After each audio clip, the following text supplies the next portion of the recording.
India England அணிகளுக்கு இடையேயான 5வது மற்றும் கடைசி டெஸ்ட் போட்டி தர்மசாலாவில் நடைபெற்றது. இதில் இந்திய அணி இன்னிங்ஸ் மற்றும் 64 ரன்கள் வித்தியாசத்தில் இமாலயா வெற்றி பெற்றுள்ளது. இதன் மூலம் 5 போட்டிகள் கொண்ட தொடரை 4-1 என்ற கணக்கில் கைப்பற்றி அசத்தியது. 112 ஆண்டுகளில் முதல் போட்டியில் தோல்வியுற்ற ஒரு அணி மீண்டும் தொடரை கைப்பற்றியது என்ற சாதனையை முதன்முதலாக ரோஹித் சர்மா தலைமையிலான இந்திய அணி படைத்துள்ளது.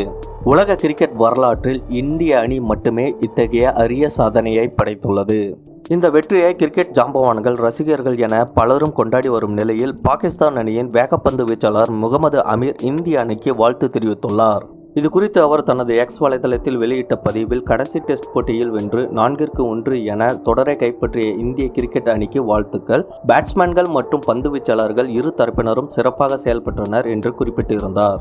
மேலும் 2 இன்னிங்ஸிலும் அஸ்வினின் பந்து வீச்சு அபாரமாக இருந்தது. ரோஹித் சர்மா மற்றும் கில் ஆகியோரின் சதங்கள் வெற்றிக்கு முக்கிய பங்கு வகித்தது. நன்றாக முடிந்தது. இவ்வாறு அவர் தெரிவித்திருந்தார்.